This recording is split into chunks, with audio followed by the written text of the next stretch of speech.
let's explain like just for the audience, the normal, what is the bargaining process? Like how does it work?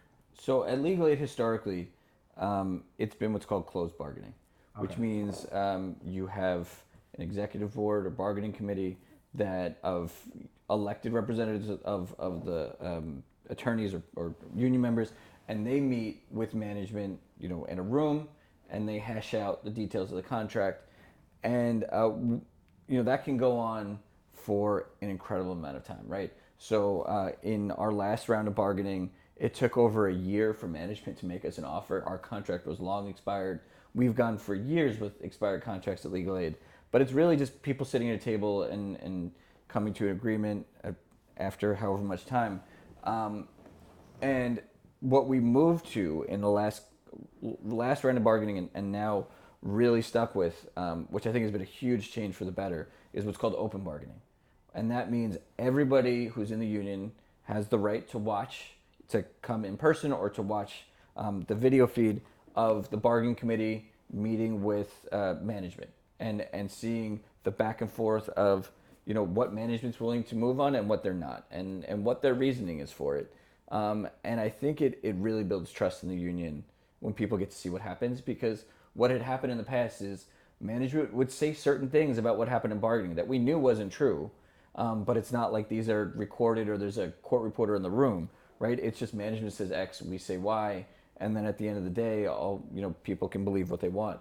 And now it's become very clear what management says and what we say. And so we have the attorneys at Legal Aid at least have probably every week from now till the end of our contract, we're going to be meeting with management and bargaining, and all the way through June 30th to midnight, because our contract expires 11:59 p.m. on June 30th.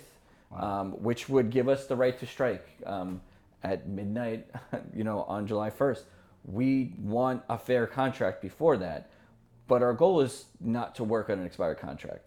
And so we want management to be very clear that 11:59 is a deadline, right? And that we want them to be in that room until the last second, because we want to make sure we get a fair contract before it expires. And if it doesn't, we'll have to see what we do. But we're going to be in the room for probably 100 hours with management between now and the end of our contract, and our members can see every minute of it if they want to. And what's everyone's current role in this process? Because I know you're on the bargaining committee. What's your role? Also on the bargaining committee. Also on the bargaining committee. Actually, if I can just throw in something about anything. So like open bargaining, it definitely builds trust with our members, but it also builds a lot of unity, like union support. Because in our last contract negotiations, like we had ratified the contract and then we left telecommuting open to keep bargaining over it. So I was involved in those negotiations, and we started off with closed bargaining for telecommuting. And then we came up with the idea of doing open bargaining and inviting people into the room to see what was going on.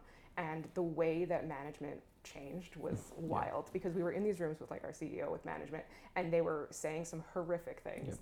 And then they would go out and be like sending out emails and like having these town halls with, LAS broadly, and saying things like, the union isn't telling you what we're talking about. Like, they're just not giving you this information. So we said, okay, well then we'll just invite people in and they can see what you're saying.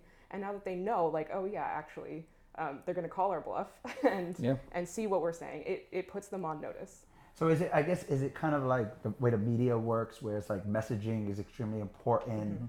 Like it's not necessarily, it's not only the value of what's on the negotiating table and the, like, leverage and like who's right in terms of like what they can afford or what they can't afford, but it's also like the messaging and the kind of like the how everything sounds, especially to like the voting audience. Absolutely. Open bargaining definitely like undercuts their ability to do their union busting messaging. Okay. And it also is like, look, when we ask them questions about salary, right?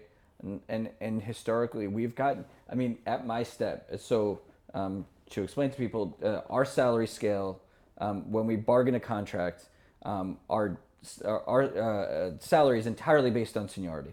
So, and it's based on step, which is just years of service. So I'm on step 13 at this point. And if you compare what step 13 made 10 years ago to what step 13 makes today versus inflation, I'm making less money than I would have been paid 10 years ago at the same step. Oh wow. Right, and when I didn't know how that broke. right, and we had we've made charts about this that show it's fucked up, right? Like we're making, and so we had during COVID, management would brag, we got you 4% this year or 12% over a 3-year contract. Meanwhile, that was behind inflation. So really, we were losing money, right? And so and we're still losing money, and and that's not even just comparing it to what 18B attorneys, what the court-appointed attorneys are making, that make $160 an hour, and that's not even including cases where they get enhanced rates for more money. What private attorneys are making, what court attorneys are making, what district attorneys are making, and so we're losing money on inflation. We're also losing money relative to what our competitors are getting. And so when we go in the room and say, okay, what are you going to do when? Because the thing about open bargaining is the pressure's on. So management has been forced to say to us, we agree that you're worth what you're asking for, the salary you're asking for. We agree that that's not an unreasonable ask. But the city's just going to give us the money it's going to give us, and that's it. And it's like, okay, but what are you going to do to fight the city? Because we can't lobby directly with the city about salary. We bargain directly with the city. We bargain with management. And so when management says we get what the city gets, it's like, okay, then what are you going to do when the city shortchanges us again? What are you going to do to fight for